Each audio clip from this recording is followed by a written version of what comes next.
This is livingpianist.com, and I'm Robert Estrin. The subject today is great music is storytelling. Now, this has many ramifications.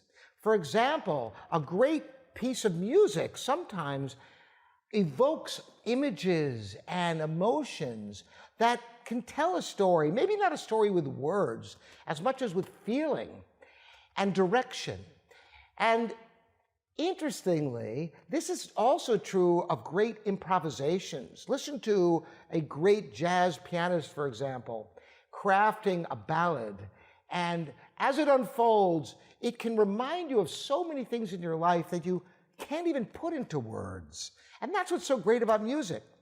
Well, what I'm going to talk about today is something a little bit off the what I just mentioned, which is how even a musical interpretation, a performance, can either tell a story or not tell a story so much.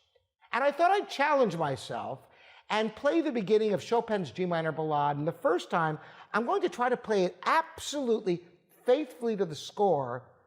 And the next time, I'm going to do it, and I'm going to try to tell a story.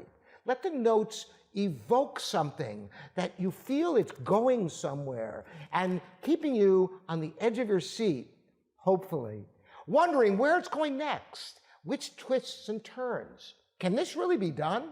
Well, this is an experiment because I just pressed record. I have not done this ever before. So you are now my guinea pigs in this experiment. I'm going to see if I can play this absolutely accurately the first time. Then I'm going to go back and see if I can do something more than that and tell the story with the same exact notes and telling it with the same markings and the same rhythms and phrasing. Just a subtlety of emotion that can somehow transcend the notes. Is this possible? This is what this experiment is about today. So once again, this is the beginning of Chopin's first ballad in G minor, and the first time I'm going to do my darndest to play it absolutely faithfully to the score. The second time, I will be just as faithful to the score, but I'm going to do my best to try to add that extra element that I describe as storytelling in music.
Well, that's exactly what Chopin wrote. I'm going to play it again, and I'm going to play also exactly what Chopin wrote. But just like lines of a play that can be read, they can be read in so many different ways, with the same exact words, with everything the playwright wrote in there. Yet, one actor has a completely different feeling, a different character, and tells a different story, don't they? That's what I'm going to attempt to do now, to see if I can take the same passage of music with all the same markings, the same notes, rhythm, fingering, phrasing, and expression, and see if I can tell more than what you heard there. Let's see if this is possible.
I wonder if you could hear a difference. I'm really interested in all of you and your opinions of those two different performances.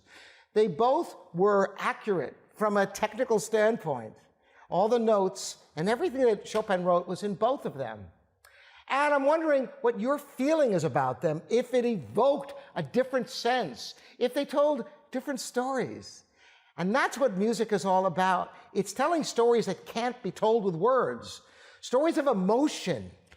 That's what I believe, and I'm wondering how many of you feel the same way, and what these two different snippets of the Chopin G minor ballade did for you. You can address them in the comments on livingpianos.com, as well as on YouTube. And thanks again for joining me, and all you subscribers and Patreon subscribers. Thank you so much. Lots more to come. We'll see you next time. Once again, Robert Estrin here at livingpianos.com, your online piano resource.